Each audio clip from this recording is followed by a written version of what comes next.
All right, let's move on to this next story. So we're out of the AI conversations here. A local story for you guys, just an update about AppHarvest.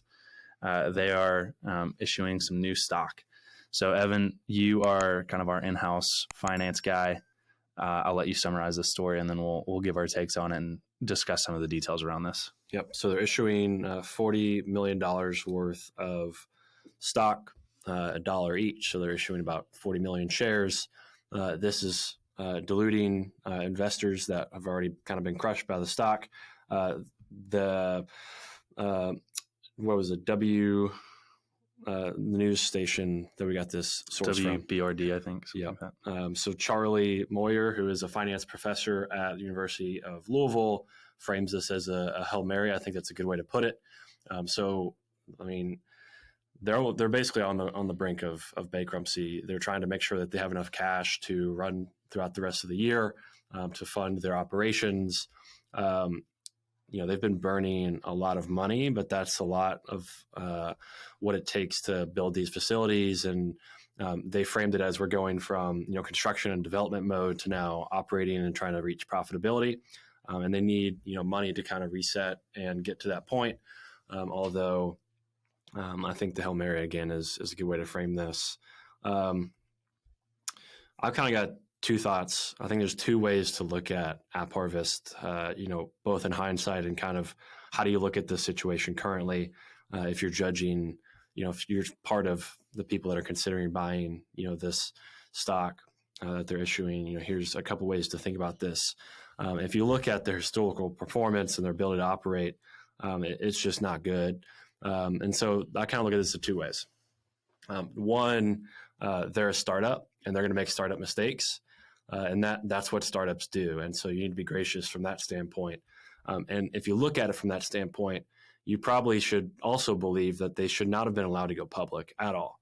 I agree. I think the SPAC movement is going to be looked at as, I don't know the right word for it. I don't want to say it's on the level of crypto, but it is somewhat on that level because it happened in a time when there was just so much liquidity. There was so much time that people had to just invest in things that they didn't know anything about. And AppHarvest falls underneath that. This is a company that doesn't belong in the public markets. And the public markets, are not a way for people to just raise money for ideas like this. It's supposed to be, especially when retail investors are getting involved, a forum where these companies go to market and go public through very well-known institutions that are rather trusted. Now, do a lot of companies that go public fail, and do people lose money? Absolutely. But typically companies this early in their life cycle, especially basically pre-product and pre-revenue, don't get to go public. And I think that this company never should have gone public. So again, that's the first way to look at this is a startup. Be gracious because they're going to make mistakes, and that's what startups do. But again, they shouldn't have gone public. The other way to look at this, and this is kind of the more negative framing of this, is this was all inappropriate from the beginning. This borderline negligence. If you look at their estimates and what they actually hit as far as numbers go, I wouldn't be surprised if people look at this and want to sue them. It's already happening. But when you have projections of revenue coming in at $62 million for the year of 2022, but the actual was about $14 million, that's unacceptable. And I think you look at that and say people were making up numbers. And then also same with their losses. They projected a loss of 24 million and ended up being about 108. Those numbers aren't even close. And so if you're an investor, how do you trust them to want to buy more stock like this? So that's kind of the more negative approach of this. Again, as a startup founder, I'd rather look at this and say, this is a company still trying to figure it out. You're going to make mistakes. But I think those are the only two ways you can look at this. There's really not a super positive spin on this. Yeah. I think it all just kind of comes back to the SPAC movement for me. I think we're going to look back at that and be like, what the hell were we thinking at this period in time? I think that's just one of the zero interest rate phenomenons that we saw. And essentially what that did, Evan's talking about it operating like a startup. Those two things are misaligned. You're not supposed to be a public company if you're startup-esque and you have not figured things out and figured out how to essentially be a profitable company. I know we still see companies that are not profitable going public, but essentially what you're doing, if it's still a startup, is as a retail investor, you're now taking on the risk, even at a disadvantage to what a VC would be. A VC is going to get better terms than if you're buying it from a public offering like what they did. So I think it's just something that I think the government needs to step in and say SPACs can't be a thing, because it's just a way to go public without the normal scrutiny of, going public the traditional route.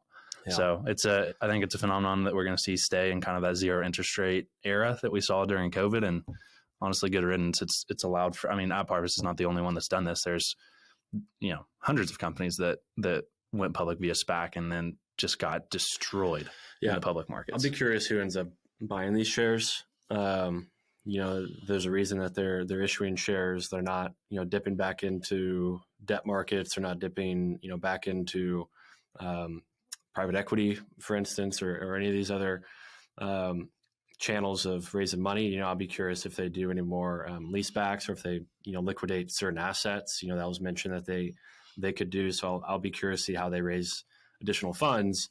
But I'll be curious, who is buying these shares? Is it going to continue to be retail investors that, are buying into this environmental ESG movement? I think, unfortunately, for environmentalists that, want to have some kind of activist and socially responsible investing, I think what we saw coming out of COVID was, it's very vulnerable investors. They're investing based on, ideals versus, balance sheets. And, that's a vulnerable place to be. And it turned out that they got burned. So I'll be curious who buys it this time. Is it going to be that same group of people? Or is it going to be a different group that might have some other motive to invest in this? But there's not really a motive from an execution standpoint to buy this company. So I don't know who's going to be in the market for that. Yeah. So this public offering, I think I saw the share price was going to be set at $1. It's compared to what it went public at.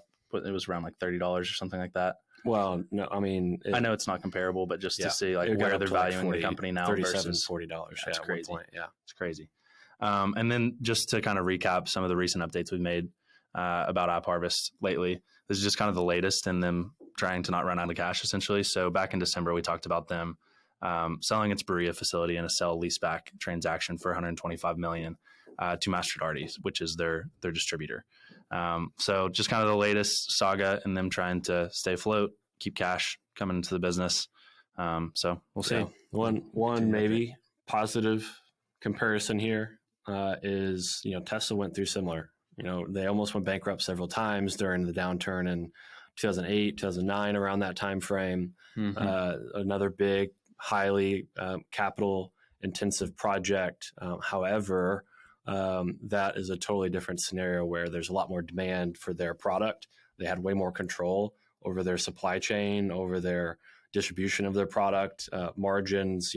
Tesla had way more control over that situation. But, if you study business at all, many companies come to the brink of failure and bankruptcy, and hopefully they can come out the other side.